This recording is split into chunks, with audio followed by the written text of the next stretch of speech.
Dear students, आज हम लोग यहाँ पर चर्चा करने वाले हैं व्यष्टि अर्थशास्त्र का परिचय, जो कि कक्षा 12 के अर्थशास्त्र विषय का पहला पाठ पढ़ना है। उस पाठ में व्यष्टि अर्थशास्त्र के परिचय का पहला चैप्टर है, वह है व्यष्टि अर्थशास्त्र का परिचय या फिर परिचय। इस परिचय चैप्टर में आज हम लोग जो अध्ययन करेंगे वह है central problems of an economy, एक अर्थव्यवस्था की केंद्रीय समस्याएं। तो इस टॉपिक के अंतर्गत हम 3 प्रश्नों के उत्तर जानने का प्रयास करेंगे। एक, सेंट्रल प्रॉब्लम्स क्या है, अर्थव्यवस्था की केंद्रीय समस्याएं क्या हैं और ये केंद्रीय समस्याएं क्यों उत्पन्न होती हैं, और फिर ये केंद्रीय समस्याओं के कौन कौन से प्रकार हैं, what are the different types of central problems. तो सबसे पहले हम लोग समझते हैं कि अर्थव्यवस्था की केंद्रीय समस्या क्या है। अर्थव्यवस्था की केंद्रीय समस्या, जिसे हम आर्थिक समस्या भी कहते हैं, यह समस्या एक प्रकार से चयन की समस्या है, एक प्रकार से दुर्लभता की समस्या है।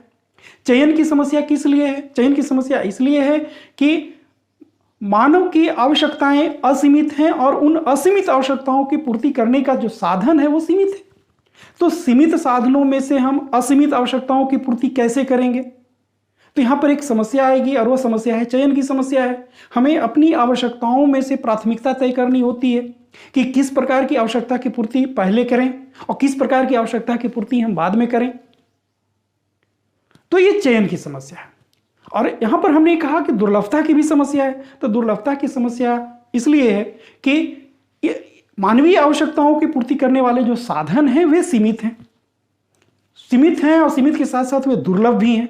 दुर्लभ कहने का मतलब है कि उन साधनों की जितनी आवश्यकता है उस आवश्यकता के अनुरूप उनकी आपूर्ति नहीं है, उनकी आपूर्ति कम है, इसलिए वे साधन दुर्लभ कहलाते हैं। लोगों की संतुष्टि को अधिकतम करने के लिए सीमित साधनों का मितव्ययिता एवं दक्षता पूर्वक प्रयोग करना ही आर्थिक समस्या है। मितव्ययिता कहने का मतलब है कि किफायती रूप से हमें खर्च करना है। किफायती रूप से खर्च करना है मतलब हम कंजूस नहीं हो जाना है। हमें इस प्रकार से खर्च करना है ताकि उन संसाधनों का प्रयोग बेकार न हो, संसाधन बेकार न हो, उनका पूर्णतः प्रयोग हो जाए। और दक्षतापूर्वक प्रयोग करने से यहां पर तात्पर्य क्या है कि हमें उन साधनों के प्रयोग करने की जो लागत है, जो खर्च है हमारा, वो खर्च कम से कम हो, न्यूनतम हो। तो न्यूनतम खर्च में अधिकतम कल्याण, अधिकतम संतुष्टि कैसे मिले, यह समस्या ही केंद्रीय समस्या है। और ये प्रत्येक अर्थव्यवस्था को इस समस्या से प्रत्येक अर्थव्यवस्था को जूझना पड़ता है, प्रत्येक अर्थव्यवस्था को लड़ना पड़ता है। अब हम यहां पर देखें कि ये जो केंद्रीय समस्या है, यह समस्या आखिर क्यों उत्पन्न होती है। तो उत्पन्न होने के पीछे 3 कारण हैं। एक है मनुष्य की आवश्यकता असीमित है। आप अपने घर से विद्यालय आते हैं तो आप पैदल भी आ सकते हैं, साइकिल से भी आ सकते हैं, मोटरसाइकिल से भी आ सकते हैं, कार से भी आ सकते हैं, बस से भी आ सकते हैं। तो ये आपकी आवश्यकता है ना। तो ये आवश्यकता आपकी सीमित नहीं है, असीमित है। आप पैदल भी आ सकते हैं, लेकिन आप चाहते हैं नहीं हम साइकिल हो जाए मेरे पास, तो ठीक है साइकिल हो गई। तो अब आप चाहते हैं कि साइकिल में बहुत पैर दर्द देता है पैडल मारने में, थोड़ी मोटरसाइकिल हो जाए जो और केवल किक मारें, एक्सीलरेटर लें और चल दें। अब उसे देखते हैं कि अरे इसे तो धूप की परेशानी है, धूप लगती है, बरसात के मौसम में भीग जाते हैं, ठंडी में हमको ठंड लगती है। ऐसा अच्छा होता है कि बंद गाड़ी होती तो हमें विद्यालय आने में सहूलियत होती। तो यहाँ पर आपकी आवश्यकता बढ़ जाती है। लेकिन उन आवश्यकता की पूर्ति करने का जो आपके पास साधन है, साइकिल खरीदने के लिए जो साधन है, मोटरसाइकिल खरीदने के लिए साधन है, कार खरीदने के लिए जो साधन है, वह साधन आपका सीमित है। तो दूसरा इसका कारण है कि वह साधन सीमित एवं दुर्लभ है। तो साधन कौन कौन से हैं? किसी भी वस्तु को उत्पादन करने के लिए हमारे पास 4 साधन लगते हैं, जिसमें एक है भूमि, दूसरा है श्रम, तीसरी है पूंजी और चौथा साधन है साहस। और ये सभी साधन दुर्लभ हैं। दुर्लभ कहने का मतलब है इनकी पूर्ति इनकी मांग की तुलना में कम है। और तीसरा कारण है कि साधनों का वैकल्पिक प्रयोग होता है। साधनों के वैकल्पिक प्रयोग से तात्पर्य है कि एक साधन का प्रयोग विभिन्न उद्देश्यों के लिए होता है, डिफरेंट पर्पसेस के लिए होते हैं। जैसे भूमि है तो भूमि का प्रयोग खेती करने के लिए हो सकता है, भूमि का प्रयोग स्कूल बनाने के लिए हो सकता है, भूमि का प्रयोग हॉस्पिटल बनाने के लिए हो सकता है, भूमि का प्रयोग खेल के मैदान बनाने में हो सकता है, भूमि का प्रयोग जंगल लगाने में हो सकता है, भूमि का प्रयोग सड़क बनाने में हो सकता है। तो हम देखते हैं कि भूमि एक साधन है, उसका प्रयोग अनेक उद्देश्यों के लिए होता है। तो अगर ये वैकल्पिक प्रयोग नहीं होता तो फिर हमारे पास समस्या उत्पन्न नहीं होती। तो वैकल्पिक प्रयोग होने से, साधनों के वैकल्पिक प्रयोग होने से केंद्रीय समस्या उत्पन्न होती है। अब हम यहां पर देखेंगे कि केंद्रीय समस्याएं कौन कौन सी हैं। तो इसकी पहली केंद्रीय समस्या है क्या उत्पादन करें। क्या उत्पादन करें, कितनी मात्रा में उत्पादन करें। कहने से मतलब है कि हमें उन वस्तुओं को चूज करना होता है, हमें क्या उत्पादन करना है, क्या बनाना है, किस प्रकार के वस्तु का उत्पादन करना है। तो यहां पर उत्पादित हो जाने वाली वस्तुओं के बीच चयन करना है, क्योंकि एक अर्थव्यवस्था में अनेक प्रकार के वस्तुओं का निर्माण होता है। तो जब हम वस्तु की बात करते हैं तो यहां पर दो प्रकार की बातें होती हैं, दो बातें होती हैं।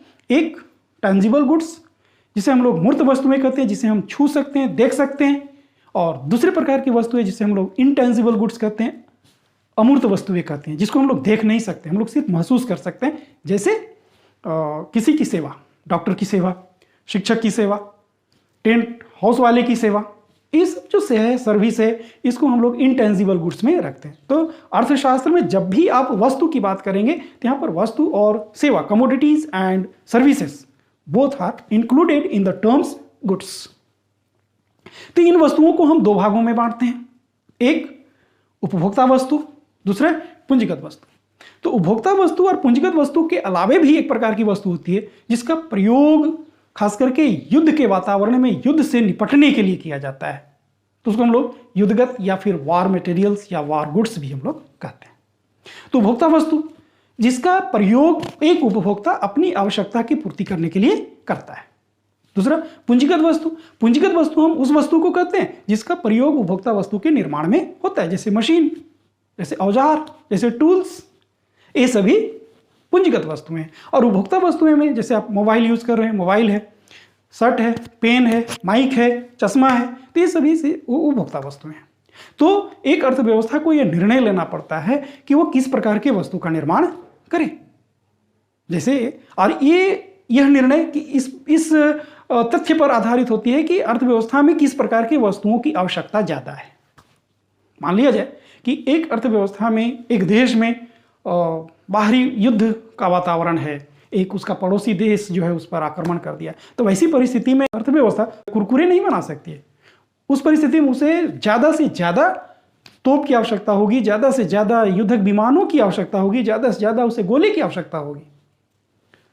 जैसे अभी एक उदाहरण आप देखिए कि जब कोविड-2 का सेकेंड फेज आया तो संक्रमित व्यक्तियों में 3 या 4 दिनों के बाद अचानक से जो ऑक्सीजन लेवल की कमी होने लगी, उनको ऑक्सीजन की आवश्यकता होने लगी। इस ऑक्सीजन की आवश्यकता की पूर्ति करने के लिए अर्थव्यवस्था में यह निर्णय लिया गया कि नहीं, हमें ऑक्सीजन अधिक से अधिक उत्पादन करना है। कोविड से संक्रमितों की बढ़ती संख्या को ध्यान में रखकर जो जीवन रक्षक दवाएं हैं, जो इंजेक्शंस हैं, उन इंजेक्शंस के उत्पादन पर विचार किया जाने लगा। अब जैसे अब यहाँ पर है कि एक टैगलाइन आया है, 2 गज की दूरी, मास्क है जरूरी, तो फिर मास्क का उत्पादन करने वाली कंपनी आई, सैनिटाइजर उत्पादन करने वाली कंपनी आ गई मार्केट में। इस कंपनी का देखिएगा कि पहले वो सैनिटाइजर नहीं बनाती थी, लेकिन जब से कोविड 2020 में कोविड आया, कोविड को देखते हुए वो कंपनियां अब सैनिटाइजर भी बनाने लगी। तो किस प्रकार के वस्तु की आवश्यकता है, किस प्रकार के वस्तु की मांग है बाजार में, उस स्थिति को देखते हुए यह निर्णय करना पड़ता है कि हमें किस प्रकार की वस्तु को बनाना है। और जब ये निर्णय हो गया कि हमें किस प्रकार के वस्तु को बनाना है, तो ये आधी समस्या है। इसकी पूरी समस्या पूरी कब होगी, जब यह निर्णय होगा कि हमें कितनी मात्रा में करना है। जैसे अगर आप बात करें कि हमें कपड़ा उत्पादन करना है, तो कपड़े का कितना मीटर, ये हुआ क्या उत्पादन करें, कैसे उत्पादन करें, कैसे उत्पादन करें में उत्पादन की तकनीक के बीच चयन किया जाता है। तो उत्पादन की तकनीक को हम 2 भागों में बांटते हैं। एक को हम कहते हैं लेबर इंटेंसिव टेक्निक और दूसरे को कहते हैं capital intensive technique. Labour intensive मतलब श्रम साध्य तकनीक और कैपिटल इंटेंसिव मतलब पूंजी साध्य। तो श्रम साध्य तकनीक में श्रम की मात्रा अधिक लगती है, पूंजी की मात्रा कम लगती है। कैपिटल इंटेंसिव में कैपिटल अधिक, पूंजी की मात्रा अधिक लगती है और श्रम की मात्रा कम लगती है। तो अब यहां पर है कि हम किस प्रकार से उत्पादन करें, कैसे, लेबर इंटेंसिव टेक्निक लगाएं या फिर कैपिटल इंटेंसिव टेक्निक लगाएं। तो ये इस बात पर निर्भर करेगा, चयन की यह प्रक्रिया इस बात पर निर्भर करेगी कि अर्थव्यवस्था में किस प्रकार की उपलब्धता है। अगर जिस अर्थव्यवस्था में श्रमिकों की संख्या अधिक है, श्रम प्रचुर मात्रा में है, तो वहां पर श्रम साध्य तकनीक को अपनाने की वकालत की जा सकती है, जैसे भारत। लेकिन अमेरिका जैसे देशों में जहां पर पूंजी की मात्रा अधिक है श्रम की तुलना में, तो वहां पर पूंजी साध्य तकनीक अपनाई जाती है। उसी प्रकार फिर उद्योगों के आधार पर भी यह तकनीक अपनाई जाती है। जैसे कुटीर उद्योग है, तो कुटीर उद्योग में हम श्रम साध्य तकनीक अपनाते हैं, लेकिन वही बड़े बड़े उद्योगों में श्रम साध्य नहीं, वहाँ पर पूंजी साध्य तकनीक को अपनाया जाता है। तो कैसे उत्पादन करें, मतलब यहाँ पर हमें उत्पादन की तकनीक का चयन करना पड़ता है। कैसे, किस प्रकार की तकनीक का चयन करें, हम उस प्रकार की तकनीक का चयन करें जो दक्ष हो, जो इफिशियंट हो। तो इफिशियंट तकनीक हम किसे कहेंगे?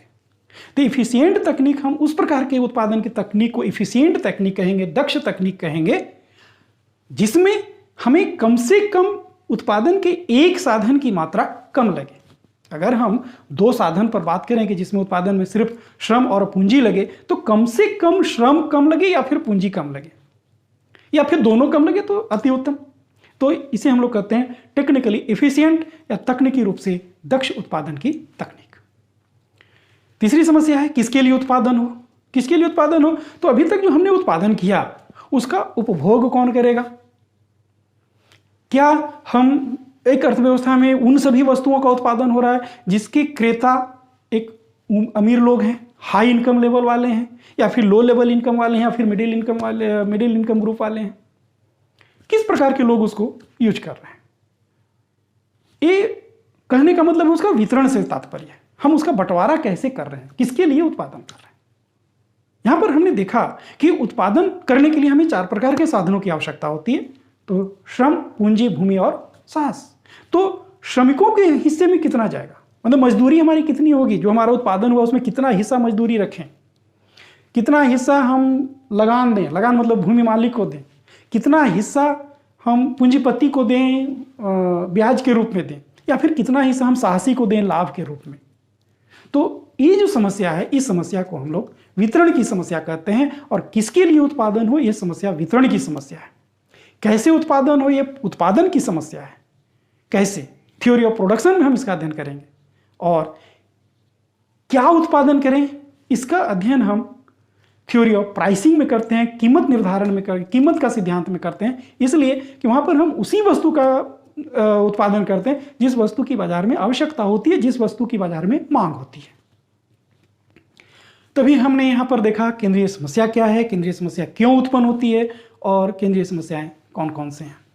तो केंद्रीय समस्या क्या है? केंद्रीय समस्या है मानव की आवश्यकता की पूर्ति करने के लिए सीमित साधनों का दक्षता और मितव्ययिता के साथ प्रयोग करना ही केंद्रीय समस्या है।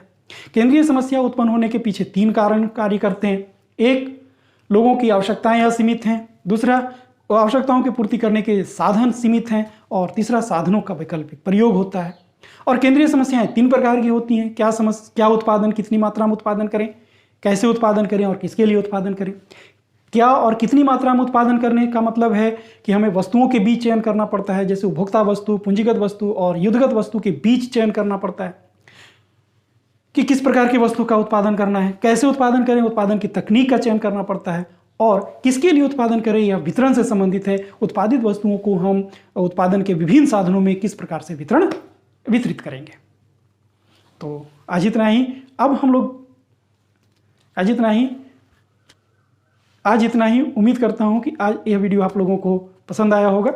ये पूरा वीडियो देखने के बाद अगर कहीं भी कन्फ्यूजन हो, कहीं भी समझने में अगर तकलीफ हो, दिक्कत हो, तो आप हमें अवश्य अवगत कराएंगे, प्रश्न पूछेंगे। और प्रश्न पूछने के लिए चाहें तो आप इसके कमेंट बॉक्स में कमेंट कर सकते हैं, या फिर हमारे पर्सनल व्हाट्सएप नंबर पर आप प्रश्न कर सकते हैं।